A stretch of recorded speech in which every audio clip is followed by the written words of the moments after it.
Okay.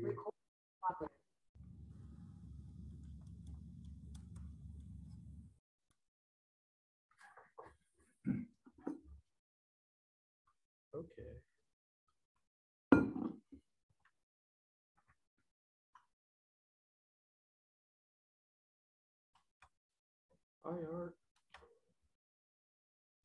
Nope, that is not what I want.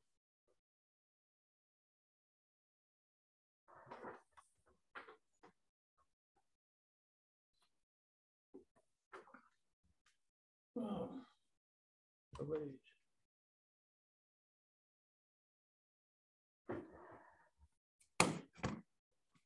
It said Art was talking, but I didn't hear it or didn't hear him. It says you're talking. I can't hear you, Art. You can't hear me at all? There you go. You can hear me now? I can hear you now. I think there's a little delay in the audio. I'm not sure, but oh, you got your ears lowered there, huh? Oh, yeah, he's bound to the chrome. Dang. Did that last night. Yeah, I did mine a couple of days ago. It's 70 some odd degrees. I did that in time. Of course, it's going to be cold again, I think. Well, it was 77 here, 78 here actually at the high point, but it's 77 right now. But there's a heck of a wind blowing. Yeah. Last night, after I did it, I had to get Patty, and it was still a little chilly. So. Now, last night, overnight, it was in the 40s, and last evening, I guess it was in the high 40s, low 50s. Yeah. But today, it really, really ramped up suddenly. Yeah. When I got Patty, it was still 40 something, which to me isn't that cold. It's not. Yeah, you guys live here all the time. You shouldn't consider that cold. Yeah, it's not warm. It's not cold. But without, well, you know, it was a little chilly. So it's interesting. When I first moved to California, I went into the office one day, and it was a nice, brisk fall day. And everybody was standing around in their ski clothes, complaining about how cold it was. And I thought, you guys have no idea what it's really like. Because I remember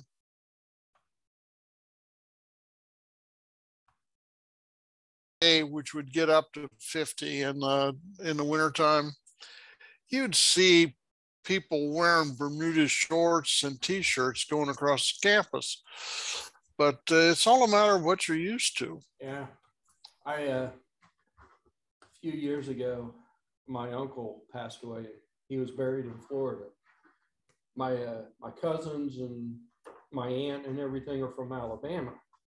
So I went down there. Of course, it's the middle of winter, and at the time, we were like in the negative teens. Uh-huh. And I went down there, and it's 64, 65 down there, and I'm wearing a t-shirt and pants. I'm perfectly happy. They're wearing winter coats. I'm sitting there going, yeah. You guys don't have any idea what cold is. Yes, that's for sure. This is a very, very nice, comfortable day. But you're right. It's all about what you get used to. You froze for a moment there, by the way. Are we having a bandwidth problem? I don't know. You froze for a second too. So there may be some weird thing going on. I haven't changed versions of Zoom in the last couple of weeks.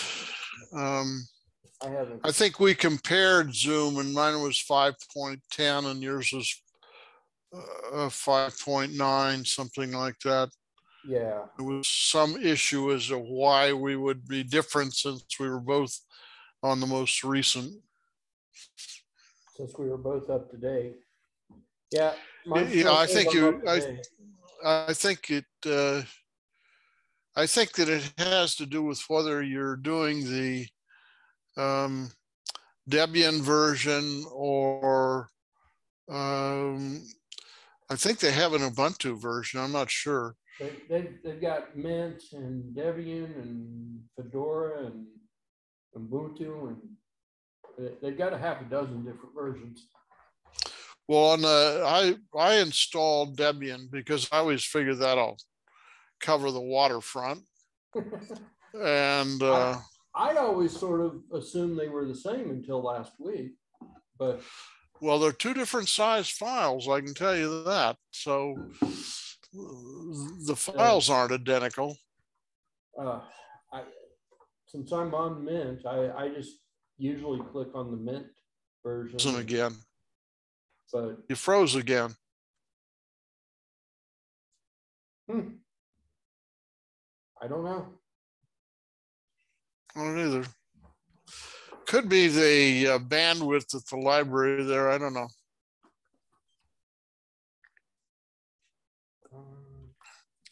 If you test the bandwidth, the upload and download bandwidth, what do you there to library? What do you get? I'm checking right now.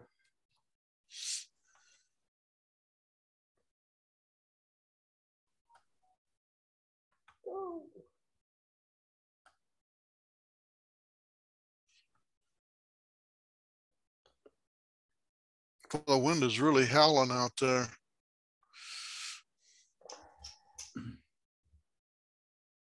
I mean, it's not as fast as it has been before, but it's not slow. It's 58, 59. I got 50 down. Oh, I got going is this up? Going up, I've got over 100. I got like 80, and it's dropping, yeah. Yeah. So that should be plenty of bandwidth. Our down is 60 and our up is 76. That's surprising. I'm surprised your up is higher than your down. Yeah, so am I. Well, that's the library. That's the library. Yeah, it's always been wacky like that, except a lot better than it used to be when we did that. Yeah. Direct connect, it was horrid. Do you have any idea what service provider they use? It says Oaklin, OPLIN. Okay, but I don't know whether Ohio Public Library Internet or something. I Googled that one day. I just wondered if it was fiber or it was cable. I don't know. I assume it's not DSL. DSL, you know, would be way lower than that. So going to Columbus for tests, and I'm getting over 100 on both up and down. That's interesting. So, you know, it does make a difference where your test site is, but yeah, well, if you use we're getting plenty of bandwidth or plenty of speed anyway. Did you freeze it? On my computer, I don't know. I did an update on the computer. Maybe there's a weird issue going on there. Well, I use speed test. Yep. dash CLI. Okay. And it rotates through a series of different external sites. Right. I get Columbus periodically. I get a bunch of them down in Kentucky and over in Indiana. They generally stay to relatively local region. They don't go like to the West Coast or the East Coast or whatever. You can force it to test anywhere though, if you want. Oh yeah, I know. Well, that's interesting. Right now I'm getting 117 down and less than 15 up. Let me try that again. I did notice at the house, I'm assuming it's the wind is blowing the cables hard or something. I've lost connection a couple of times and it's come back. So this is the Oakland Public Library website. Okay. It actually is going to tell you anything. Mine's running slow today. Normally, my contracted speeds are 400 down and 20 up. Most of the time I get that, and maybe 10% over.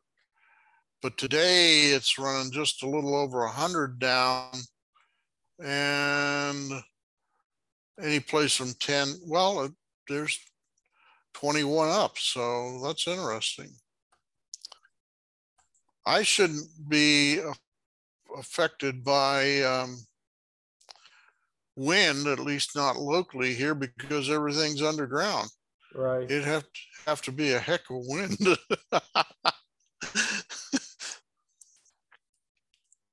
Well,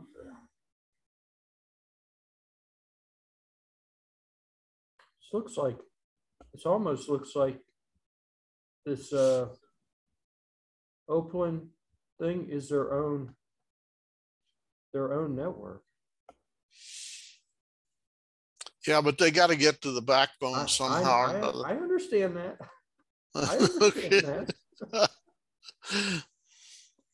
It almost looks like it's their own dealy bob though. Doesn't really say who their backbone provider is. Unless I'm just missing it, because I'm just scanning it. So yeah, I'm reading it as you go, and I haven't seen it so far. High availability now. There's 95% to 99% electrical power. I don't see it.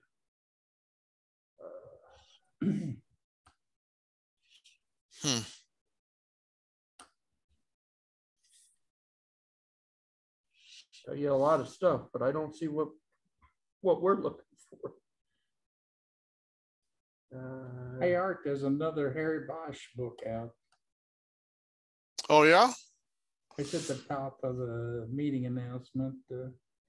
Okay, I missed that. I'll have to take a look. The Dark Hours. It's got a co-author.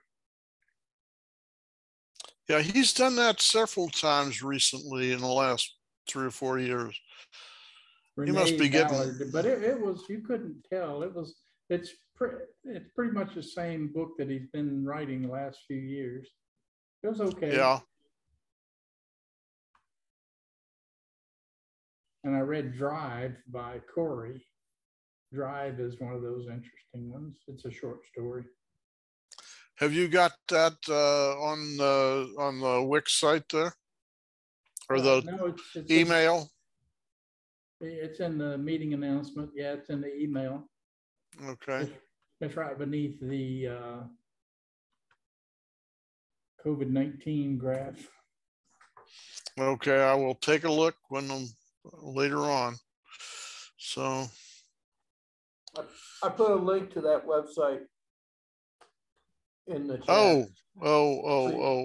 You could read it at your leisure. Yeah, I will do that exactly. I didn't see the answer we're looking for. Of course, just skimming it like that, probably missed it somewhere. That's interesting. Okay, I will take a look at it when the meeting's over. Yeah. Here's okay. When scientists build a circuit that generates clean, limitless power from graphene, and they're building the graphene into the chip, so the chip is self-powered. The ultra low, and they're saying it's violating one of Einstein's rules that you can't get energy from thermal neutron movement or thermal electron movement, but they're getting power from thermal electron movement, temperature, basically. That sounds to me like a violation of the second law of thermodynamics. Yeah.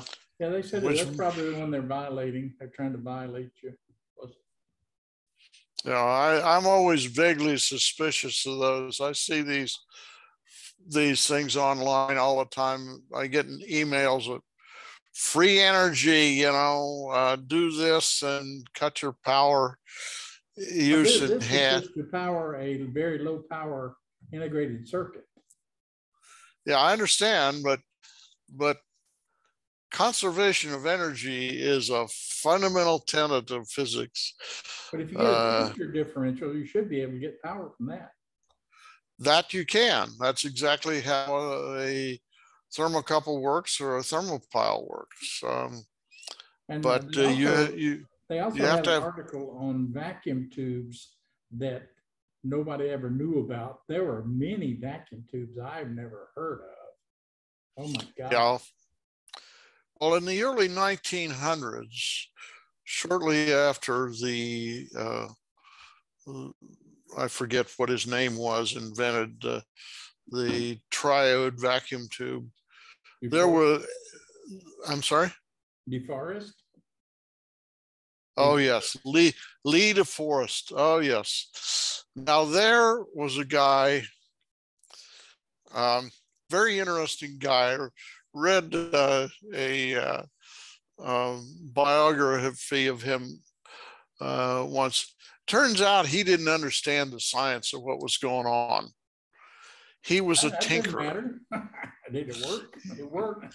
He was a tinkerer. And somehow or another, he literally stumbled across the triode. And the rest is history, so to speak. But it turns out at the same time, there were a whole bunch of other tinkerers out there basically taking advantage of the fact that at that point in time, reasonably good vacuum pumps could be produced and so forth and so on. And this was a direct result. You froze again. Pardon?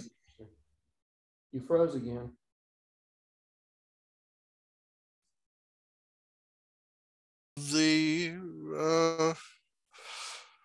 Of the light bulb industry, they had developed pumps and they had developed vacuum techniques and any rate, so there were a whole bunch of tinkers out there. And so I'm not surprised that we're a lot of different, and of course, what they ended up doing is adding grids. You start out with a simple diode, and then you add the first grid and you get a triode, and then you add the screen grid, and what's the third one? Or the control grid? One's control, one's screen, and one's just the first grid. And it turned out all of those things with the proper circuitry would give you good results. So I found out about mag amps today. Yeah, they go into mag amps too, which I should have known about. Yeah, because apparently we used them on the submarine, and I didn't know about them. Yeah, mag amps devices. They had them at the 62H controller, which is a Foxborough 62H, was put out in 1962. I didn't realize it was a mag amp. Yeah, I sat there was looking at some of those schematics for them, and I'm like, I've seen these before. I don't know if I've called them mag amps. I've never heard the term before. Hang on, I'll post a link. Is this like a magnetron? No, it's more like a transformer. Yeah, a variable transformer. Oh, is this one where they move the core? Yes. Yes, you okay. move the cores around. Oh, you don't have to move the core. You can put voltage on a winding okay, and make it a bigger magnet. You're going to have a winding on it and put DC voltage on the winding on the core, and it'll make it a magnet, and the gain will go up. There's yeah. This article here, there's dozens of different configurations for them. And yeah, I've all kinds of stuff. I've actually seen those. Those were magnetic amplifiers, is what we call them, and they were around for a while in the. Well, I first saw them in the 50s. Yeah, the article says they were developed during WW2. Well, developed is a figure of speech, but yes. Okay. There were people working on it. I forget what there was a big advantage of them. I don't remember what it was, but there was a big advantage of them.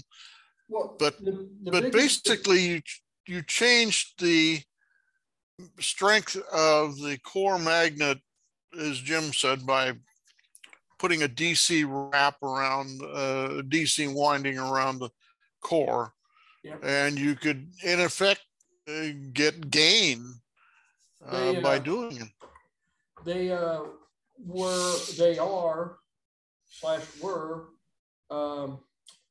EMP proof. So if you had an electric, an EMP electromagnetic pulse. Yeah, they're already EMP proofs. That was one of the big advantages to them, according to that article. Yeah, I've actually seen those. Well, apparently we had them on the submarine, and I just didn't realize that that's what they were, apparently. Yeah, they're starting to make a comeback in certain fields. Yeah, like EMP proof stuff. Yeah. They are interesting technology, interesting ideas. So you're saying that they will continue to work if you have a nuclear reaction next door causes an EMP. That's what the article says. I don't want to test it. Yeah, I was going to say, I think under those circumstances, you got other problems to deal with. I don't want to test that theory, but that's what the article says.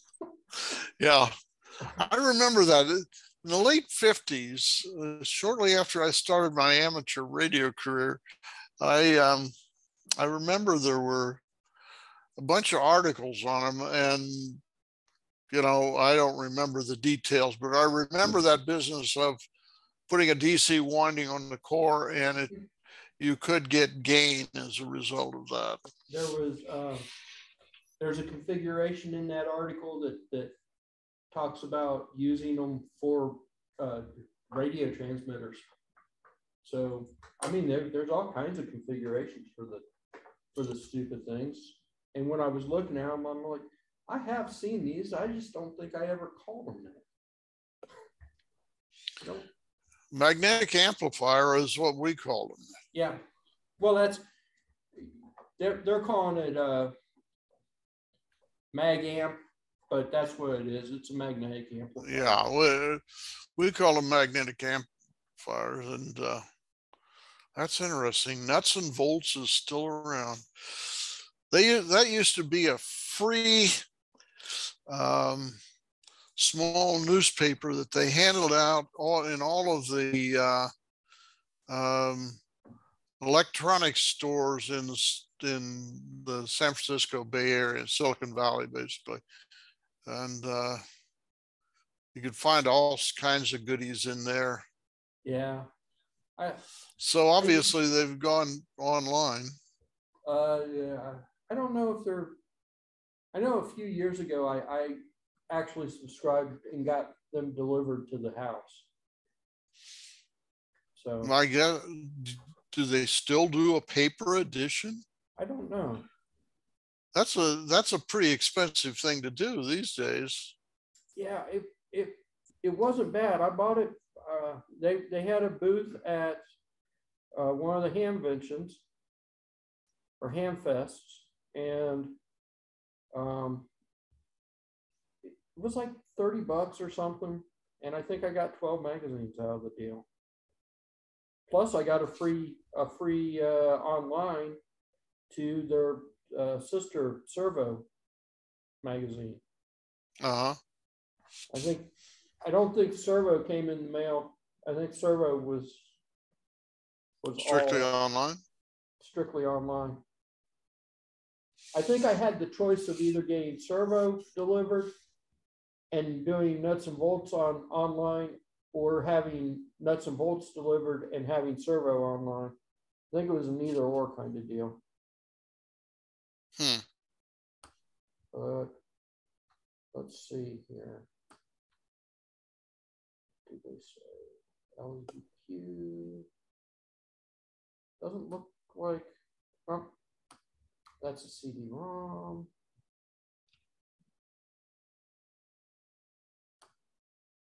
Looks like,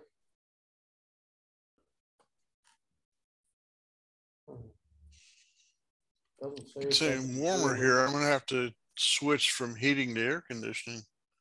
It doesn't look that doesn't say if that's a real issue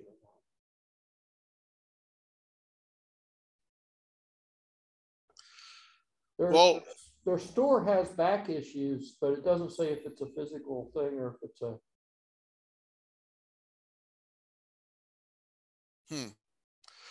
Well, this was the last time I think I saw it was probably in the 90s. And they were, it was like a regular newspaper with newsprint. It was probably 3 pages of newsprint, both sides. So you got. So they do still do print editions. A one year print plus the digital edition will be $27. Yeah, well, that barely covers the postage for them, I would think. Yeah, let's see how many issues you actually get for that. I thought it was a weekly or bi-weekly print. It's a monthly, or it used to be a monthly deal. It looks like it's 6 issues now. So really, it looks like every two months you're going to get something. Well, at one point I thought it was completely covered by advertising because they were chock full of advertising from various sized companies for various goodies of different types. Yeah, I don't.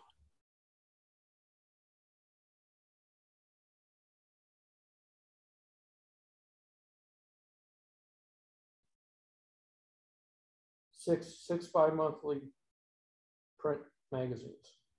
So, looks like 6. Yeah. Interesting. They're a good magazine.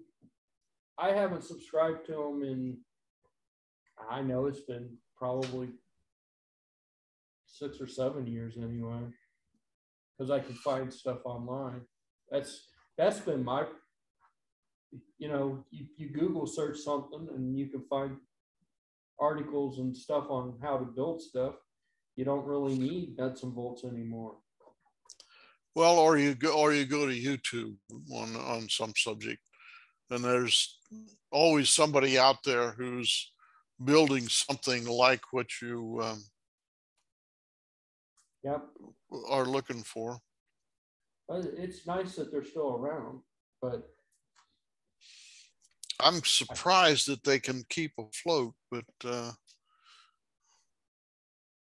I mean, let's face it, conventional newspapers, ink and paper newspapers have long since fallen on hard times. And they keep struggling and struggling. But the reality is, the internet is just too convenient. Yeah. That's my problem ink and paper. Well, that's one problem. The other problem I have is whenever I get anything in ink and paper, I accumulate it. And eventually I get a stack and my wife says, you got to do something with this. Yes, right. And so it ends up going in the recycle bin. And the problem with that presents its own set of problems. That is that if you have anything that you traditionally use newspaper for, like if you have a bird cage, and the classic use of newspaper was to line the bottom of the bird cage, or if you have other kinds of animals like hamsters and so forth and so on, that newspaper came in. Didn't matter what the news was. The hamster didn't care, but that newspaper was real handy. Yeah. And then you wrap things in newspaper. I mean, I've dug things out of my parents' attic and even my attic that were wrapped with newspapers that were. What's amazing about Nuts and Bolts, their subscription price is $4.50 a magazine, and they give you the digital edition. But what's amazing is if you go to like anywhere that sells magazines, Walmart or wherever, magazines are $8 or $9 a piece. Yeah. And that's like the minimum. Most of them sit around $13 or $14 a piece. So it's amazing that they're able to do something. It must be an awful small magazine. Yeah. Well, I still have a couple of magazines that I get QST as a paper and ink, although I think it's available in a digital. I think you have access to it if you keep your ARL membership up to date. Yeah. And I get both Scientific American and Discover. But I told my wife, I really don't want all this paper around. See if you can get a digital edition of that. And sure enough, this year, both of them were available in digital edition. But it turns out you have to buy the paper edition to get the digital edition. So it doesn't really save any paper and ink.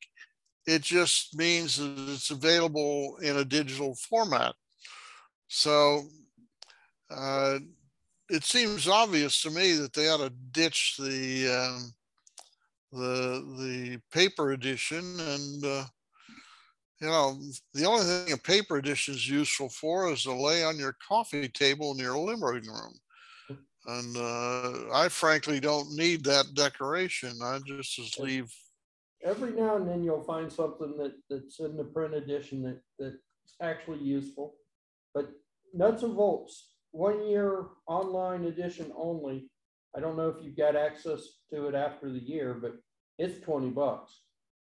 It's actually cheaper to buy the print edition and get the free digital edition. That's hilarious. Oh, well. Gradually, we drag humanity into the 21st century. I will say this. The one thing positive that came out of COVID was you forced a lot more people to go virtual that would never have done it without the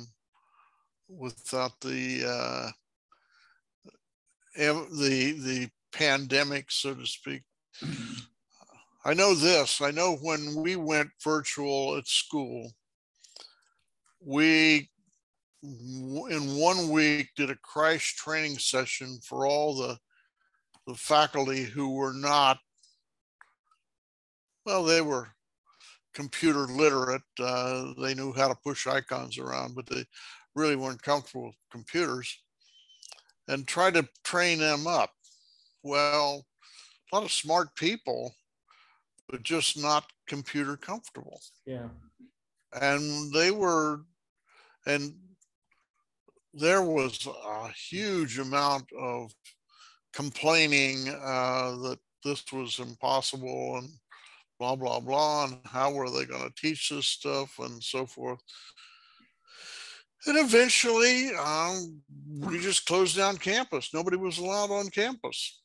The police were allowed there, and if we had a fire, the fire department was allowed there, but faculty, students, everybody was kicked off campus. So it forced some changes. It accelerated some changes. But I would agree that it accelerated some stuff. But even now, though, like I don't have a problem buying stuff online, but Patty hates it, absolutely hates it.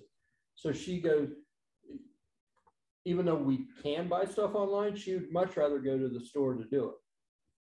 So she's gone back to going shopping again.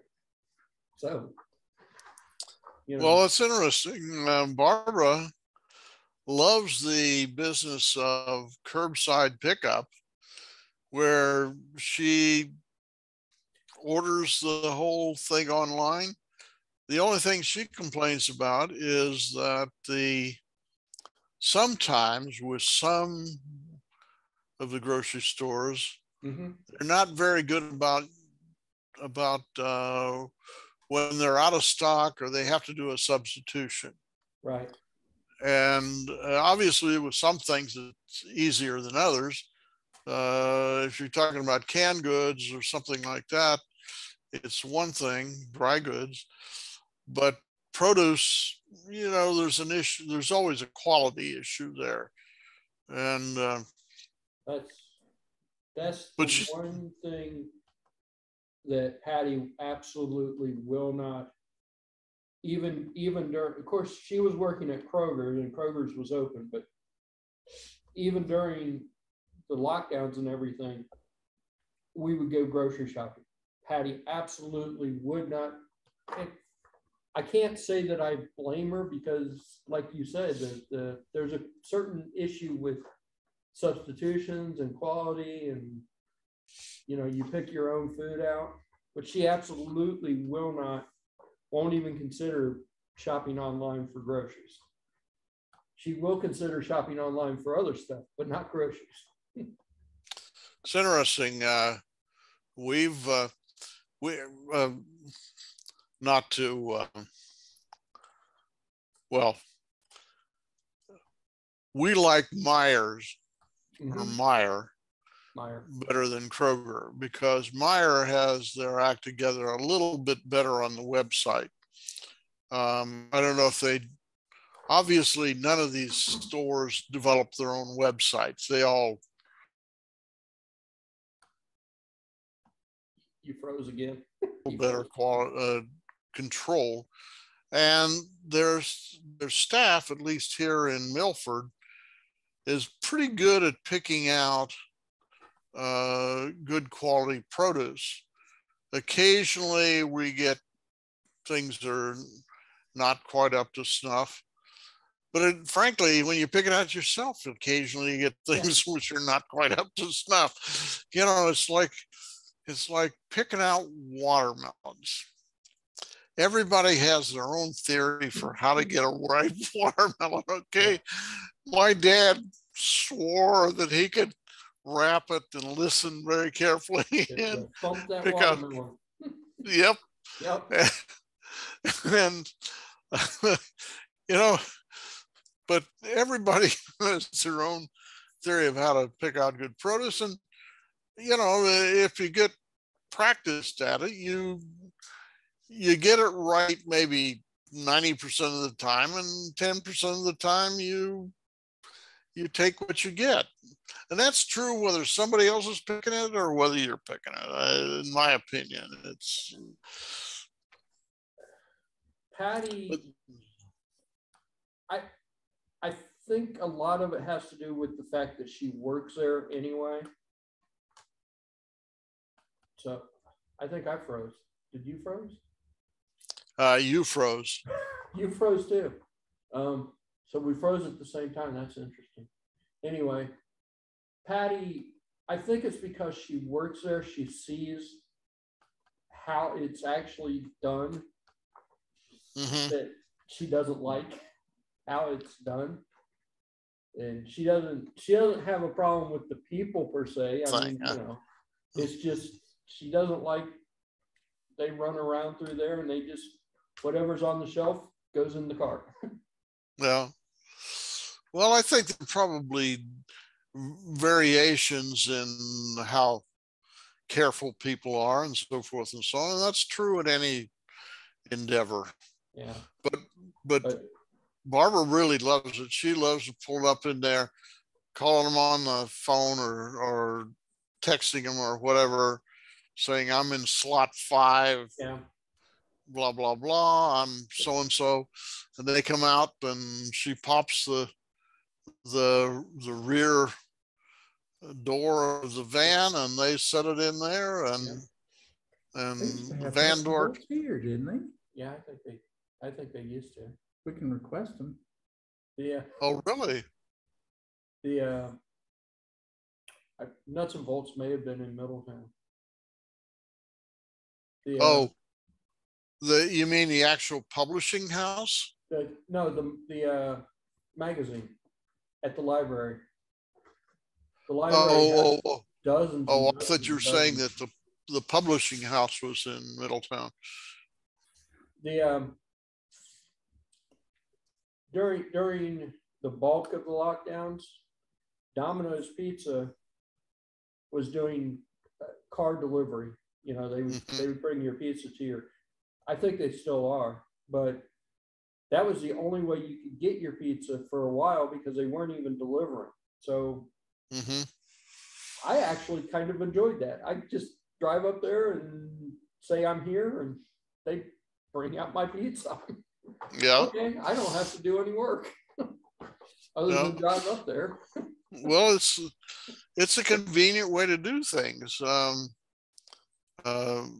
Pat, then she wasn't so happy, and I'm like, woman, the same people, probably less people actually are touching the pizza because you don't have a driver now. You know, you just have the CSR that brings the pizza out to you. Probably less people are touching it. Yeah. Well, I'll tell you what I like about about ordering online from Amazon is that you can track everything. You know, I know what I ordered at Christmas time in the year 2000. So I know if I'm saying my family buys a lot of books.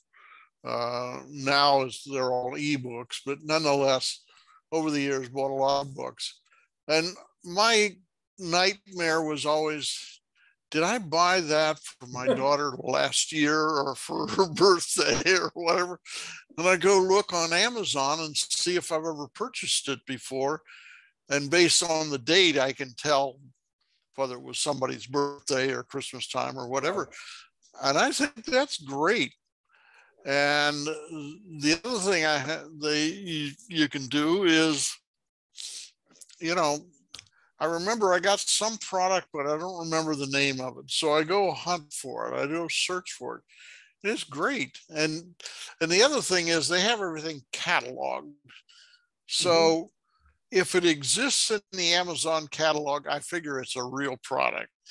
If it doesn't exist in the Amazon catalog, I figure, this could be smoke and mirrors. I bought something from Walmart 3 weeks ago, had it shipped to the house. Then we went to an actual Walmart store and I bought some stuff, and I get a message from the Walmart app almost immediately, almost as soon as I walked out the door, that said, all your receipts for all your purchases can now be tracked online. And I'm like, okay, that's kind of cool. Well, Micro Center's been doing that for years. Micro Center, Kroger's will do it if you've got the Kroger app.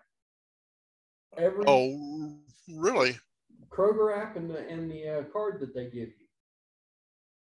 you. Every receipt that every purchase you've ever made is stored somewhere in that thing. We had a problem one day at Kroger and we didn't have the receipt anymore, and we were able to go into that app and pull it up, and they were like, yep, we can fix that.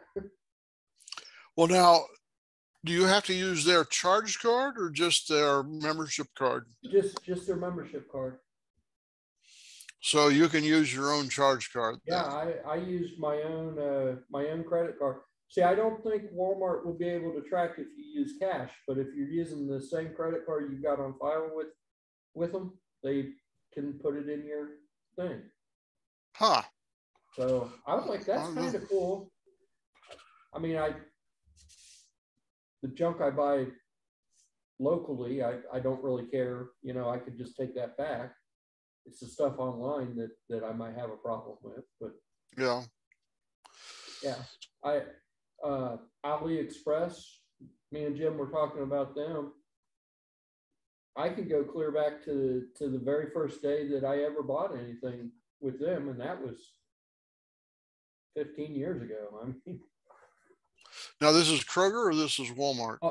AliExpress. Online. Oh, AliExpress. Okay. Yeah. So, I mean, there's dozens of places that keep your complete history. And I guess some people like that and some people don't. Well, some people consider it an invasion of privacy, I think. Yeah. I don't care.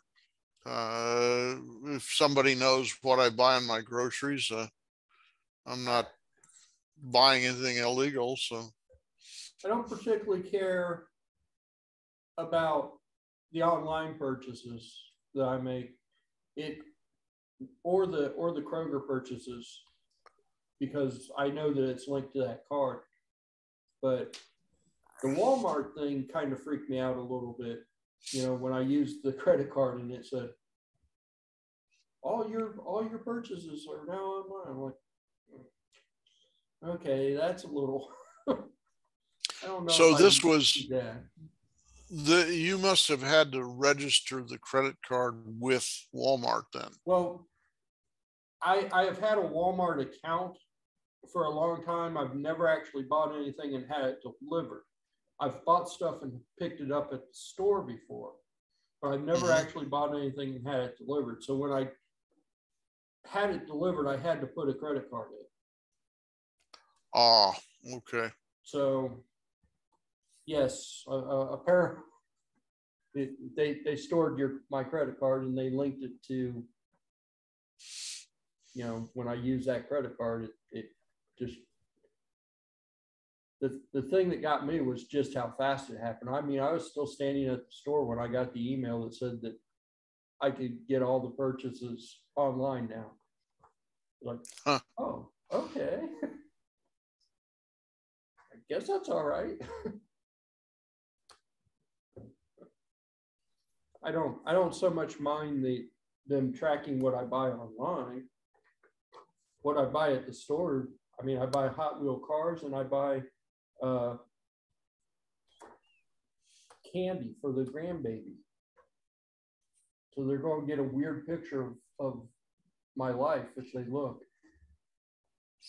Well, I would say offhand that probably is a profile of somebody a couple of decades younger than you.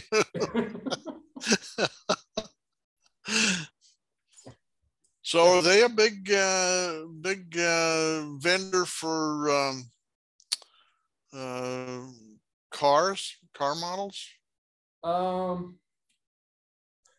So Christmas time, just before Christmas, pretty much everywhere had ran out of stock of Hot Wheel cars. They're just now starting to get some of them back in. So their supply is still relatively small compared to what it used to be.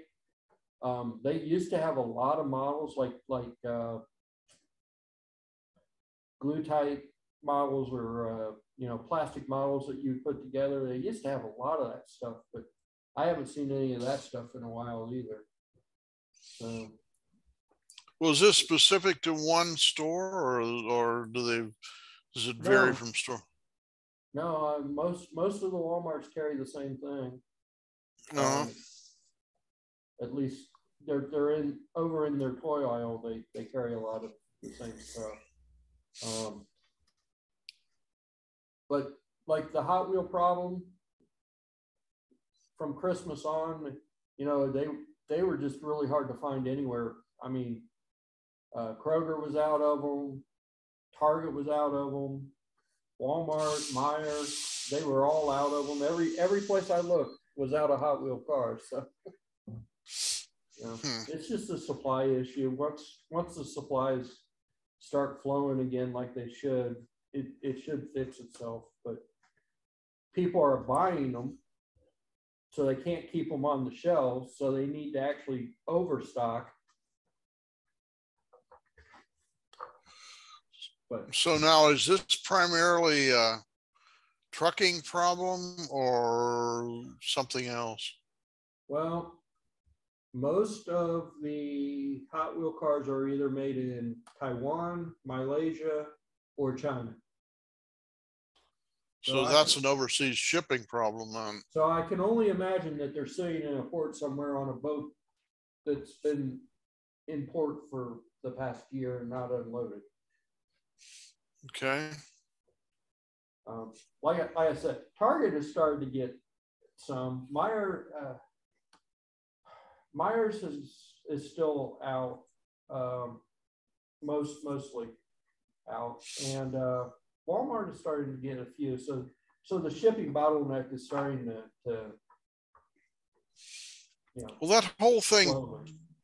Didn't that whole thing start with the ship that got caught crosswise in the Suez Canal there? The container ship that got... I think there were a lot of different things that contributed to that. The whole, everybody is locked down and can't unload the ship for a while. Probably didn't help. So this was a stevedore problem, basically. Yeah. I think there were a lot of different things that contributed to the supply problem. But, well, I know they were blaming it on... You froze again. I don't know what's up.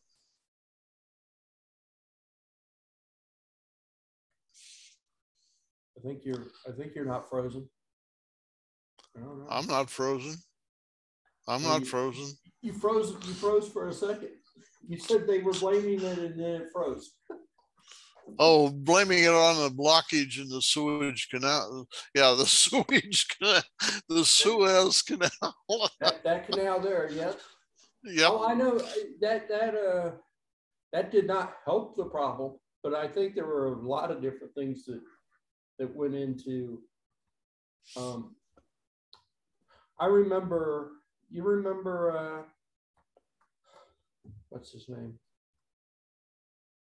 He was talking about how they weren't shipping the shipping containers back to China. So China had ran out of shipping containers, so they couldn't ship more stuff to us. Well, that was the blockage in the ports in the U.S., at least in part. Well, yeah, but if they can't ship stuff to us, then we can't unload stuff. That's true. I don't know why we would not ship empty containers back to them so they can keep sending us junk that we don't need. Yeah, right. Yeah. Well, I know that there is some issue with shipping containers where they've got to decontaminate them before they ship them certain places, because there's always a worry about bringing some kind of insects or whatever into the United States. And that was one of the reasons that they pretty much evolved the plastic what do you call it? Wooden platforms. At any rate, they don't use the wood internationally anymore because they pretty well established the U.S. using wooden pallets. Pallet, yeah. Yeah, and so this was like 30 years ago. They started introducing the plastic pallets, and that's interesting because when I was helping Ray, his laser machines came on wood pallets. Really? Yeah. Well, maybe they're certified somehow or another to be bug free. I don't know. That is kind of interesting. I'm sure they didn't change. Cheating. Maybe they're just cheating, just sending whatever. Oh, really? Are you think international shippers would cheat? My goodness. You have so little faith in humanity. Not so much humanity. I have. No, never mind. I'm not even going to go there. Yeah, we've already gotten busted once. I don't think we want to get busted again.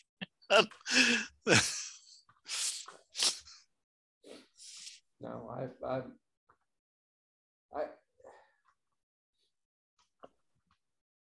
I realized that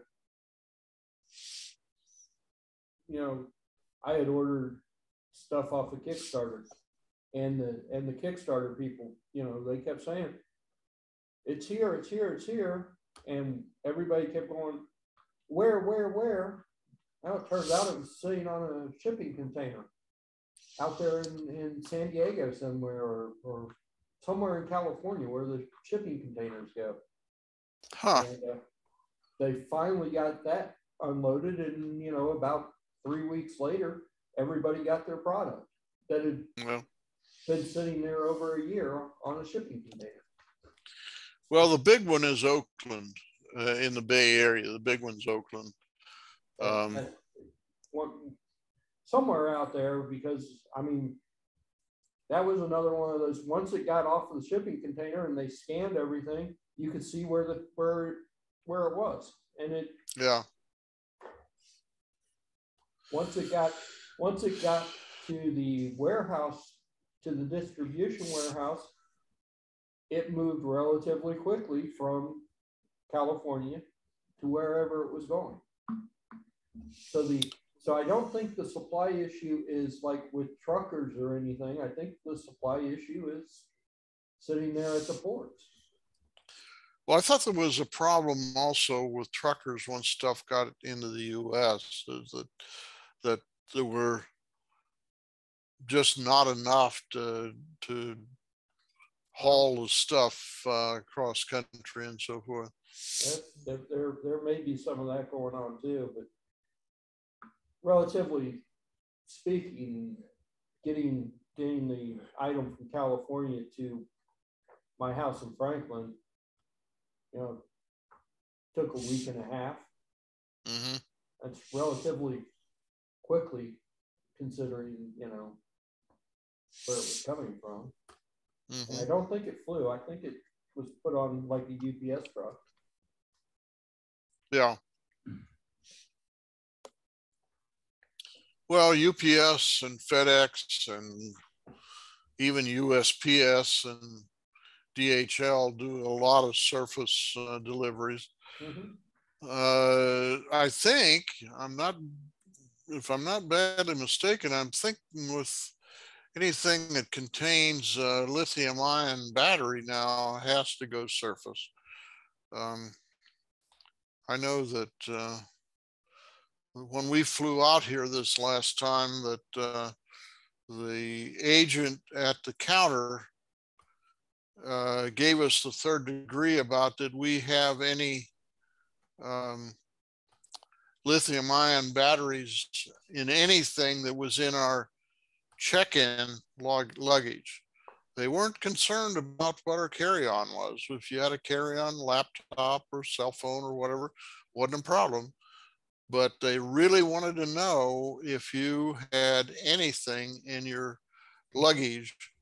It would be almost the same as you probably know, you can carry guns on a flight, but they must be in your check-in baggage and they must be unloaded. Now, I don't know whether law enforcement is restricted that way or not, but private citizens are restricted to. So if you want to carry a hunting rifle or even a handgun, you can do that, but you have to have, it has to be unloaded. Yep. And it has to be in the check-in luggage. You can't carry it on your carry-on luggage. And do you know if you send it in the mail, it has to go from one FFL dealer to another FFL dealer before? That I don't know. You know, I haven't owned a gun in so long that none of the current regulations apply to that. But I know that they got a new set of regulations every time you fly, or at least we fly infrequently. And one of the things they always talk about is, you know, your firearms. What about firearms? Well, they have to be unloaded and in check-in luggage. Yep. Other than that, there's no restriction. And interestingly enough, you can put the ammo in the in the same check-in luggage as long as it's not in the gun.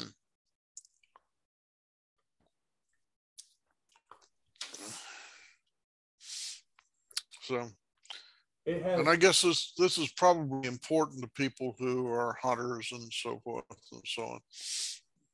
I haven't, that doesn't apply to me. So yeah. Now I was doing something one day. One of my friends used to own a swap shop, and they went out of business long before COVID ever came around. But they were an FFL dealer because they had people coming in wanting to swap or sell their guns. And so in order to do that legally, the amount of guns that he wanted to buy, he had to become an FFL dealer. And then he was telling me one day that there's all kinds of weird restrictions. If you want to mail a gun, you have to mail it to another FFL dealer. That FFL dealer may charge you a fee for doing that, or they may not charge you a fee for doing that. So I think the not is improbable. Okay. Yeah. Well, he said it has, legally speaking, it has to go from one FFL dealer to another, and both of them can charge a fee to do it. Oh yeah. So it's expensive to ship a gun. They're providing a service, so it's the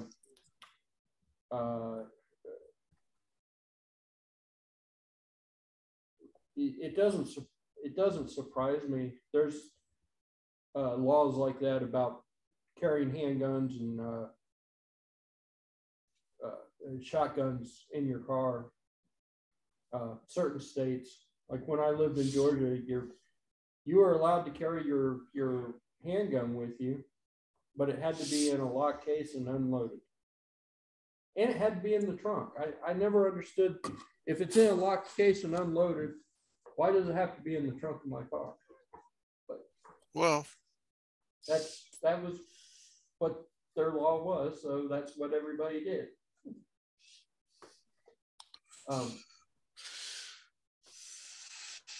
I just never understood why, if it's in a locked case, you're fumbling around anyway, trying to unlock the stupid case.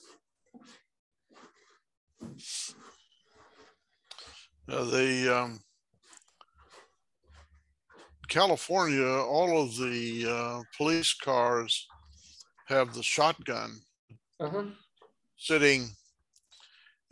Typically, where it sits is immediately back of the mirror Mm-hmm. between the two seats. Mm-hmm. Between the two seats, but in front of the seat. And then all of these days, they have fairly expensive laptop racks next to them so that they can log in and check out and see who's got a warrant out for them and so forth and so on. But you see a cop car, man, and you see that vertical column there, and that vertical column That's your is a 12 gauge shotgun. Yep. It says, "Do not mess with me." So my the black and white that I've got, the shotgun rack is right above my head. Oh, it's in the ceiling? It's actually more on the cage, but it's right really? behind me. So this is like it is on a pickup truck where you have it running laterally behind you? Mm-hmm. Mm-hmm. Mm-hmm. Okay. To me personally, it seems like that's an awkward place to have it, but I didn't design the car, so I think it makes a lot more sense to have it attached to the dash, like where you're talking about in the center. Well, there. I'm not sure that this is attached to the dash. It's a vertical. You see the shotgun is vertical, but it's the same rack that I've got. Only my rack is horizontal behind me, so that I could take my rack. I could move it, but that would be a pain in the butt. But now it's got like little attaching thingies, so you would attach it to the dash so that it doesn't flop around. I see. So now you don't take. You froze again. He froze again. You froze again. Oh, the cage is still in your two cop cars? The black and white has the cage in it. But, is that removable or not? With a lot of work, and it's heavy. Well, I mean, do you need a welding torch to take it out, or is it just unscrew? It's in there with some decent sized bolts. You need it. The big that thing probably weighs 400 pounds. I mean, oh, really? Yeah, it's a big, heavy. It's not a one-person job by any stretch of the imagination. So, it's easier to leave it alone. It also keeps the grandkid back there where she can't climb around. So do you so you've got two of those, don't you? Yes. The white car looks like it may have had a cage in it at one time, but the cops probably removed it. The white car has been basically it had been decopified. The only thing that was left was the computer and some of the wiring harness, but everything in it was gone. The black and white had everything left except for the laptop. The laptop was gone, but everything else was there. So the white one had a laptop in it. The white, no, the cop computer, the interceptor. Oh, okay. For the car, they decopified it. They took out the wigwags. They took out everything. While the black and white, they left all that in there. All I have to do is wire it back up. I've got wigwags. I've got sirens. It's all in there. Really? If I could figure out how to wire it back up, I could wire it all back up. So did you get both of these at auction? No. The white one I bought directly from the police department, and the other one I bought from a dealer in Middletown. I So bought how it did you? because it seemed like it was a good deal. But How'd you buy it? Vicente's in the Caribbean. Interesting. Must be nice. Vicente's here? No, he apparently is in the Caribbean. Must be nice. Oh, really? Caribbean. I have been to dozens of police auctions before, though, and at least here in Ohio, they don't seem to have any particular spot where they mount the shotgun. Some of them are mounted in the trunk. Some of them don't even have shotguns. Some of them don't even carry shotguns. But if you look at the highway patrol cruisers, a lot of the highway patrol will carry like M16s, and they're in the trunk.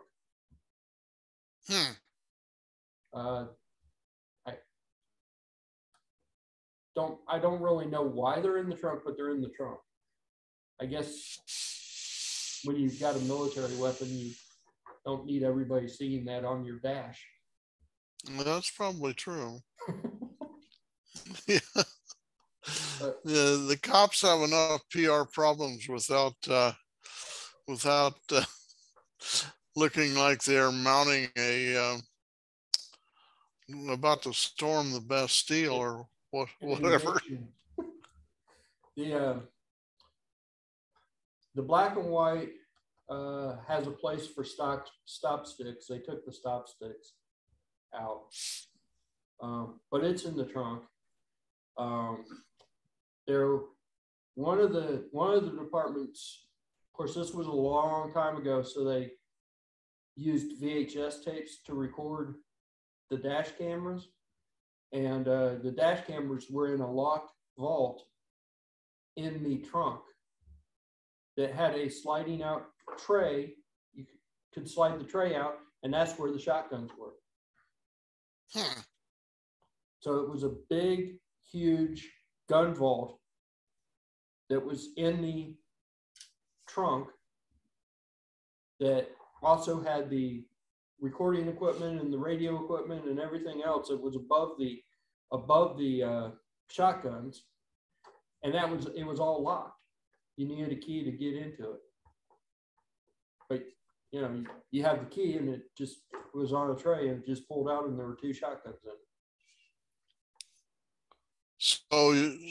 So when you bought it, that was still that way? I didn't actually buy that car. I couldn't. It still had the VHS tape in it. Of course, they took their shotguns, but it had the vault in it. And all you needed to do is drill out the lock and replace the lock with something else. But so there's all kinds of different configurations. Some of the cars have fire suppression units on them. So if they're in a high-speed wreck or something and they catch fire, they can hit the button and release the whatever that is, Freon, whatever, to put the fire out. So I would imagine that would be messy, but it's interesting. So Jim, Vicente is in the Caribbean. Yeah, got a little note from him. Is this vacation, or is he going back to his factory? Well, I don't know. He said he's in the Caribbean, middle of the Caribbean. He'll be back next week with a brand new show. Okay. He's probably just checking on things, doing a vacation. Yeah, I don't know if he still has that factory or he sold it or what the story is there. Yeah, I don't know either. Where was that? Was that Ecuador or Venezuela? I thought it was Venezuela. Venezuela. Yeah, I thought that's where he was from. Part of his family's from Spain, right? Really? Hmm. I think so. Interesting.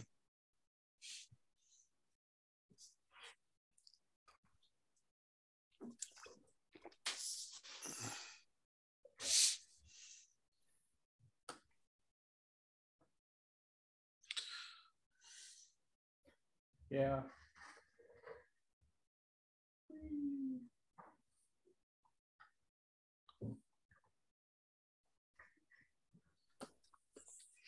Well, the wind's calmed down a little bit. Things are really banging around out here. I've got a clump of trees which is right outside the window to my office, and yeah, I had them cut back this last fall so that it wouldn't damage the vinyl siding, but they really whip around. They're small birch trees, white barked birch trees, and they're small enough in diameter. I think the largest is probably 2.5 inches in diameter, and small enough in diameter that they just whip back and forth like that. When we get heavy winds up here on the top of the hill, they get pretty noisy, but it's calmed down now. We're supposed to get rain today, but so far, pardon? That would be all right. Rain would be all right. Yeah, rain is fine with me. But so far, my rain gauge has registered zippity doo-dah. So, but we're supposed to have heavy rain tonight and over the weekend. You know, Thursday, Friday, Saturday, and so forth and so on. So, but yeah, rain doesn't bother me. No, we're on high enough ground here. We don't have to worry about flooding, and we're close enough to the top of the street that that which collects uphill from us just runs down the middle of the street, or the side, the gutters on the street. Yeah. So it doesn't bother us. But when it gets to the bottom of the hill, I suspect the sump pumps in those basements are probably working pretty vigorously. My son lives in the same apartment complex that we live in, and he lives at the bottom of the hill. And every time it rains, there's just so much water by his back door. I mean, you know, a good 3 or 4 inches of water in his back door. I'm like, yeah, I live on the top floor up on top of the hill. I'm happy. Oh, I take it he lives on the bottom floor? Yeah, he lives on the ground floor, and all the water, all of it just goes right down and collects like a huge pool of water right there by him and his neighbor. They both have the same problem. Just water just pools right there at their back door. Yeah, he needs a little diverting. Well, maintenance actually needs to dig a trench or something. 3-story apartments or 2-story? 2-story. Okay. So there's only a top and bottom. Yeah, we live at the top, and we live at the top of the hill. I mean, we're probably like you. We're the second house off the top of the hill, or second apartment off the top of the hill. Yeah. So water doesn't really bother us, and we're at the top. So, I mean, it would have to flood pretty bad to get us. Yeah. And I would think that if it flooded like that, we've got bigger problems to worry about. Probably so. Yeah, your cars and so forth and so on. Yeah. Would If it was flooding like that, his apartment would be underwater way before mine would. Yeah. He'd be up visiting you. Yep. So this is the son that has the granddaughter that you well, the grandbaby loves it because she can just come to see Papel anytime she wants. So I'm like, yeah. Okay. Any excuse. Anytime she wants. That's her thing. Anytime I want to, I can just come and see you. Not at midnight. Don't come up here at midnight. Are they close enough that she can walk by herself or not? No. She's 6. It would still be a little dangerous for her to walk by herself. Yeah. So it's not just a couple of doors down or whatever. No. She's they're a good, I don't know, a good block away from us. When she's a little older, she will be able to, but give her another 4 years or so. Yeah. And we'll both see. Yeah, well, kids unaccompanied are vulnerable. There's no question about that. Yeah. Well, it's not just that. She's a typical kid. She'll run out in the middle of the street without looking, and you're just like, people around here drive like crazy anyway, so don't run out in the middle of the street. That sort of thing, Now, I have no doubt that if there was an emergency or something, she knows where we're at. She could come and get us, but for the most part, I would not want her to do that. So, you know what I mean? Yeah. So it's not a matter of she's been in a car every time she's gone between the two apartments. No, her daddy walks her up to us every now and then, right before he drops her off for us to watch. Or Patty's gone down and picked her up a few times and walked back. And it's not like it's a far walk. It's downhill. So both ways, right? The hardest part is coming back because that's all uphill. Yeah. But no, she knows she's and she knows which apart. I mean, even when she drives past it, she's like, "That's Papel's. That's Papel's." Mm-hmm. Okay. So it's not like she doesn't know where we are. And her daddy, when he goes to work in the morning and he has to drop her off at like 8 o'clock in the morning, he usually just lets her out of the car and she comes up by herself and knocks on the door and comes in. So, I mean, she knows. She's a smart kid. Mm-hmm. It's just not a wise idea for her to be doing unaccompanied. Yeah. So you got any new projects lately? Well, I was tinkering with one of the cameras to try to identify birds, and that went about as successful as you would expect because I don't have it here, so you can imagine how well that went. Yeah. I'm still kind of playing with that idea, though. I wanted to, get some bird pictures or something that I could show it and have it identify what the birds were or not. So you're going to use some kind of facial recognition software or some kind of a image recognition software or what? It's more of, it's more like an image recognition kind of deal. Okay. I'm going to try to do the training set so that, you have like a couple of dozen different pictures of these birds from different angles, and then you can say, that's a red bird or that's a blue bird, or I think you froze again.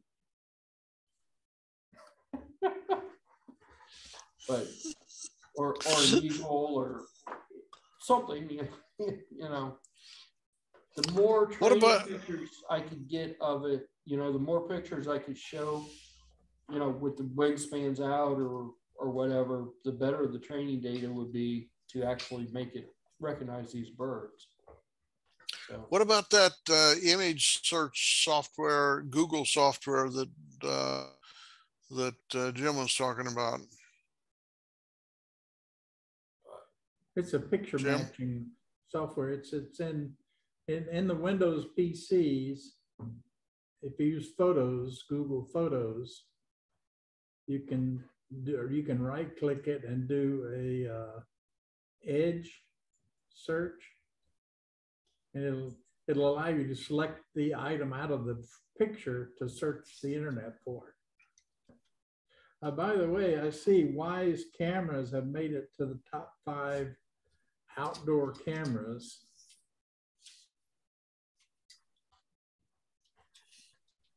They say that Wise has got they've improved the sensitivity, I guess, of it.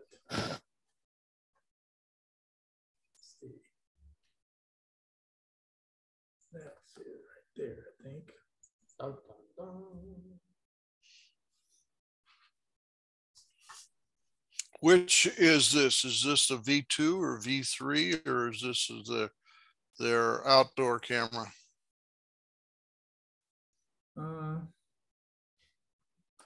This is not going very well. Let me see if I can find it again.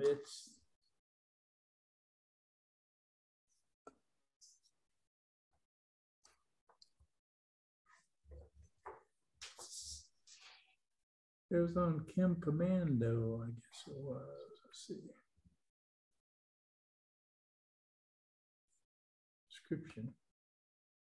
Sign up for Kim's free newsletters. Oh, they're not going to let me get to it directly. Let's see if I can get. Maybe they've got some kind of a parental control there at the library.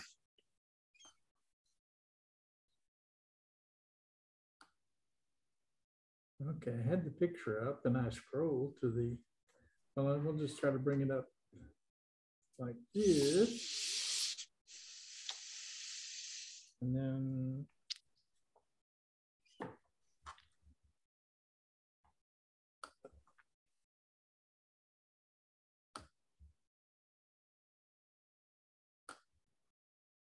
okay, that should show it now. Oh, there we go.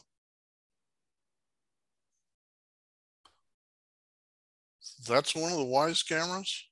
No, there are 5 of them. There's number 1. That looks like a nest. Yeah. Yeah, I think the Yep. first one is a nest. Mm-hmm. Okay, there's the big picture. Okay, this is the first one. High quality. Yep. Okay, Google Nest Outdoor. Mm-hmm. 497. Too much. Simple wireless security outdoor. That's Simply Safe. 169.99. Too much. Yep. And then Blink Blink. has got one for 99. Getting a little better. And then, ta-da! Great That's night 35. That's the V3. Yep. Yeah, the night vision on that is magnificent. I have 2 of them so far, and I really like them. I wish that I had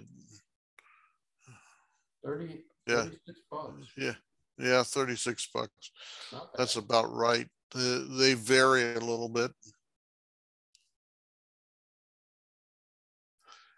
One of the things that I object to with them is that they don't easily make you do RTSP, and for some reason or another, they won't go above a 32 gig micro SD. That was appropriate 3, 4, 5 years ago, but today, you know, the 128s, for example, are inexpensive enough that they ought to change that so that they can use at least 128. They may still be using an older chip that doesn't support. Well, that's true. It's there, but it will keep the cost of everything else down. That's true. That is true. That could be a legacy chip situation. Is this is this Wi-Fi or is this? Oh yeah, those are Wi-Fi. For $36, huh? Yep, those are Wi-Fi. All you have to deliver to them is 5 volts. And the way the V3 is designed, they have an integrated pigtail with a seal sleeve that you connect to the power supply lead, and it seals pretty well. I mean, it's a tight enough seal that it's a real pain to try and get on. I can tell you, it is. Arlo is what Steve and them were using. Yeah. How much is the Arlos? Those are supposed to be good cameras. Now Arlo is in with the guys I use. Who the heck is that? A Rio Link. They sell Arlo, their version of the Arlos now. Or I think they're about $75. So they're basically private labeling the Arlo, or what? I don't know what the deal is. I thought they bought them, but they're Arlo. They have a version that's an Arlo camera, and it's like $75. And it's the thing about the Arlos is they're wire free. So now Rio Link is doing wire free, and I think they call them Arlos. So now they've got an internal lithium-ion battery that you just recharge periodically.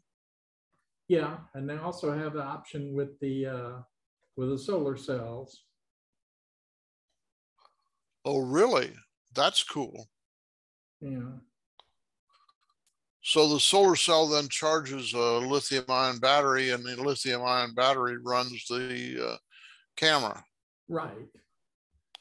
You have to buy one you have to buy the battery and the solar cell. They used to buy them separate. They may be together now.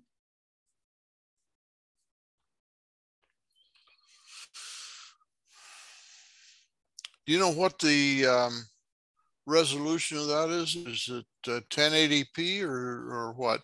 Those are most of the wire-free ones are 1080p. Yeah, hello spring. It does look like an Arlo, doesn't it? I say Reolink Duo Cloud. Let's look at their products.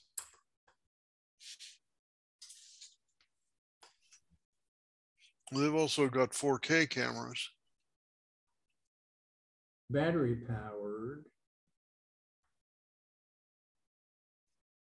Personal vehicle detection with zoom. That sounds like something you need. Yeah. Right. You need.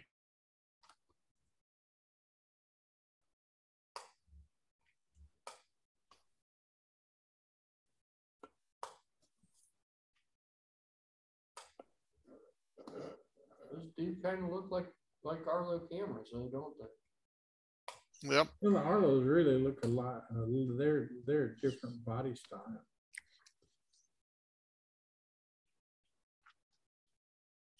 Well, let's do that one that was sitting up on top. The very first one that you. The Arlos were. It was another page. That one. Oh yeah, the one to the left. That one right there. That one looks like an Arlo. Yeah, it has a different style. Let's see. Don't see it in the listing though. Yeah, let me look this up. These. They may just be copying the body style.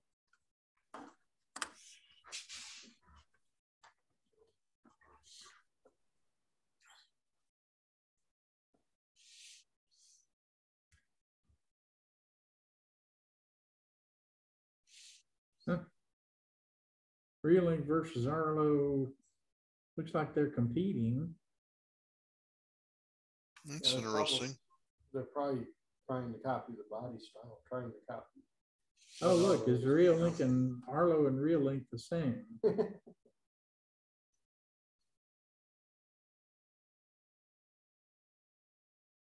Arlo cameras are a lot more consistent across the board than Reelink. So it's a clone. Okay. They're trying to capitalize on the looks and the feel of an Arlo. What does it say in that? Wait a minute. You had a list of questions there. If you roll down a little bit.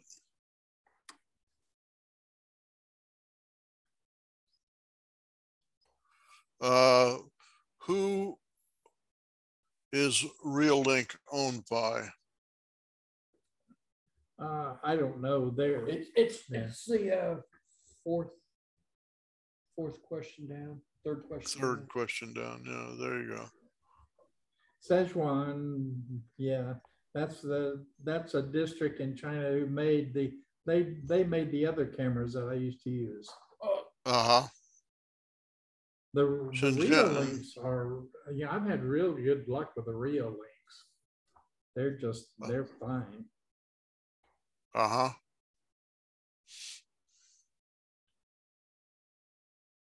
what is it saying with the brand? Lorex, FLIR, and Reelink, are those the same? I don't know. That looks like it's just an advertisement or something. It does look like it. No, the next one down. There we go. Lorex, I have no experience with them at all.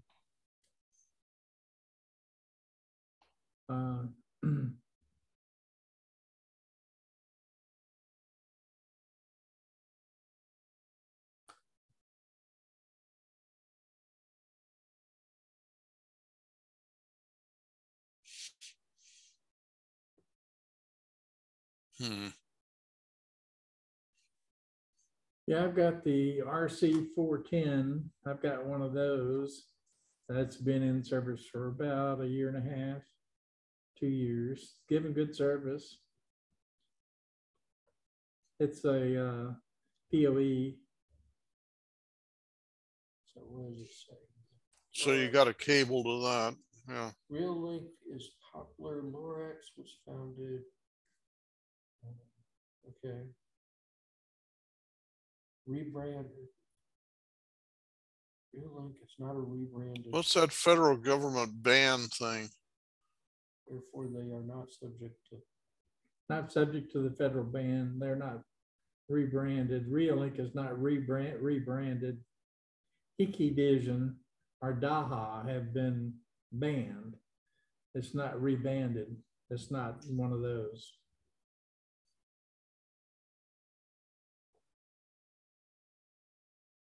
Yeah, I've got the RLC 410s. That's a little different style than the one that I have actually. I've got a couple of those wireless ones, and they're decent too. They have a different antenna system in them.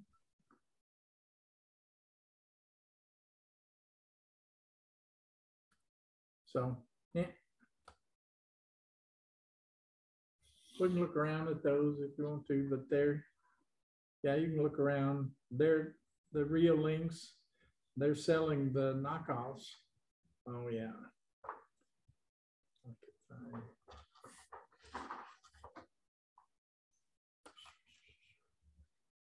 I always like the Wise Cam because of the price. but I think I ended up with something else. I think the cameras I'm using are audio company made them. They're rebranded something. Really? Yeah, I can't remember who made them now. They were cheap, and Walmart was closing them out, and it came with a Google Home thingamabob and the camera, and they were like $35 for the whole setup. And I was like, okay. These are wireless? No. Yeah, well, yes, but they need to be powered by something. So that like the Weiss cameras, they have a power cord, but they have Wi-Fi. Power them somehow. So. Are any of these 5 gigahertz rather than 2.4 gigahertz? Is everything still 2.4 gigahertz? Some of the Reolinks, the Reolink Pro, E1 Pro is 5 and 2.4. You probably pay for 5 gigahertz right now, though. Yeah, I paid $45 for one. So how did it work on when you went to 5 gigahertz? I don't notice the difference because the compression got so good that it wasn't an issue anymore. The old issue was I ran out of bandwidth. But 5, that did away with bandwidth problem, but with the compression, I don't have a bandwidth problem anymore. Mm-hmm. So this was your local area network was bandwidth limited. Yeah. You get 20 cameras and you don't have compression, you're going to be in trouble. I'm just telling you. Uh-huh. Here's the Reolink Argus. This has been renewed. About renewed stuff. 653. Just saying. No, it's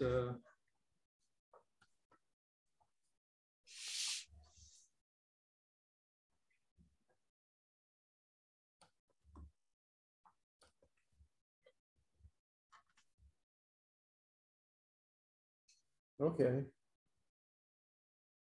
So you can power that off of solar power. So you find the refresh stuff on eBay primarily. You can find it on Amazon too. This is a refurb here. One reason it's cheap. And that includes the solar cell? I had to read into that. Looks like it. Let's see.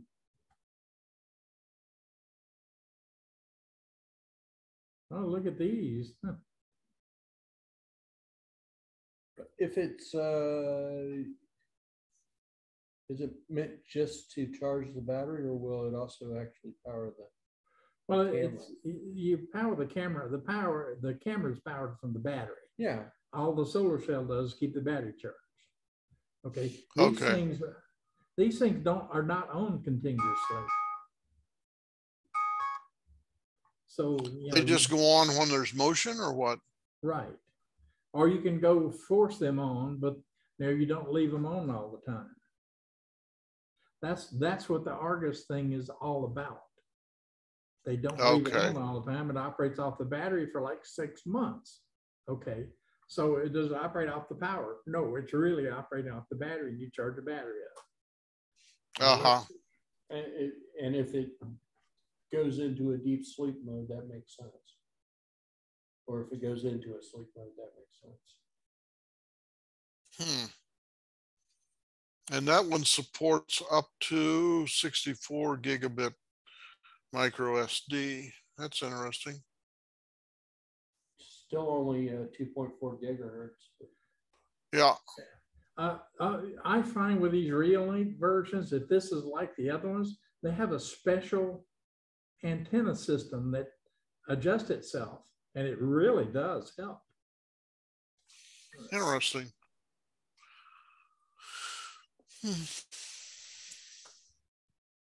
let me get to that, and we'll find some more maybe.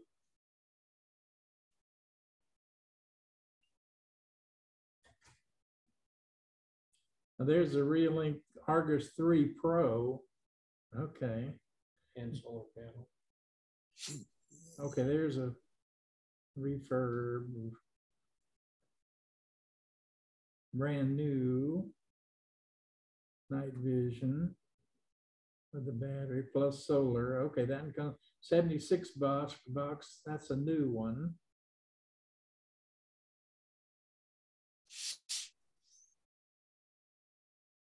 Menards selling these for a while. Huh? Seem to recall seeing a camera with a solar panel at Menards. Oh, I can't see buying anything from Menards there. I mean, you know, or places like that, because their prices are just ridiculous. I mean, generally. Yeah, they jack the prices up. If you're That's selling like to a box store, you're going to pay. Yeah, it wasn't horrible though. That's it. Well, There you go. There's one, 2.4 and 5 gigahertz. It's the Argus 3 Pro with solar panel, 120 bucks. I sold 52 of them. Okay. There's just the solar panel. With solar panel. Oh, right the way, just the solar panel. So you can buy the solar panels separately, huh? Yeah, but you need to make sure you have the right battery. The ones sold with the solar cells are typically higher duty. Uh-huh.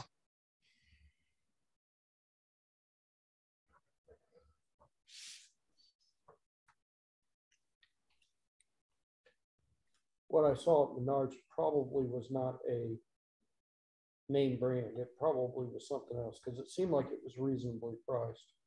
But Well, there's the pan and tilt with 4 megapixel, 135 bucks. Huh? Argus PT. Mm-hmm. Wireless.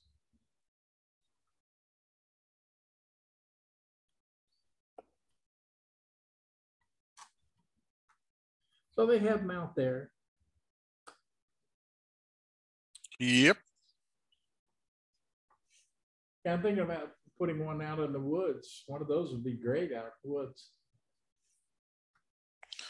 Just put it on a tree or what?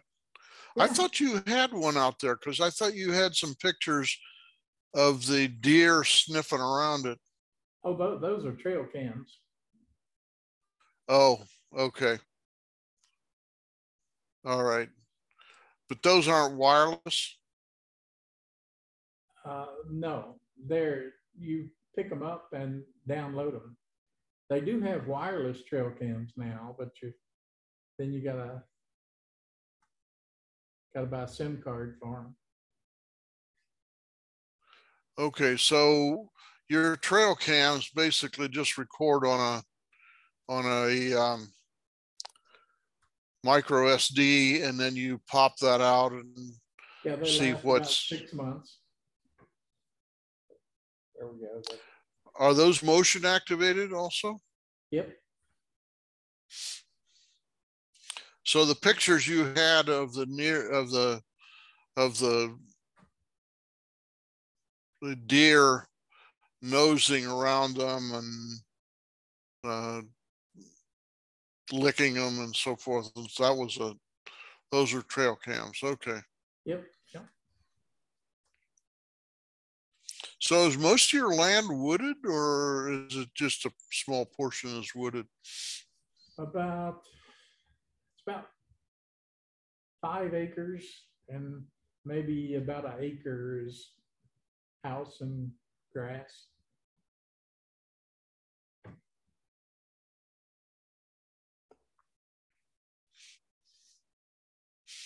And the rest of it is just open fields or what?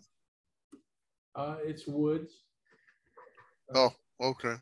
There's a right behind the house by the garage, the barn, there's a open field behind the barn, but the rest of it is woods. There's a field back in the back, but yeah,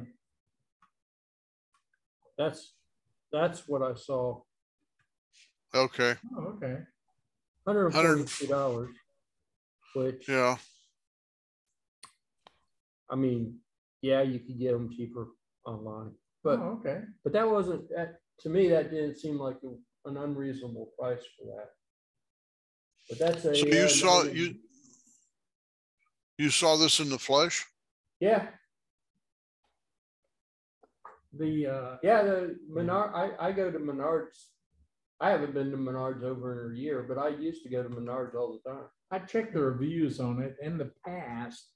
I don't know if it's true now, but in the past, Swan has had some. Yeah, I know. Swan is a generally cheap brand. But you know, a lot of them are getting their ducks aligned, so you never know. But it's probably a rebranded something, because I don't think Swan actually makes stuff. No, they probably. It's all of these cameras are probably made in 3 different plants in China. Yep. Hey, Mr. Art, it's after 7. We gotta go. We gotta go. Sayonara. Bye. See you later.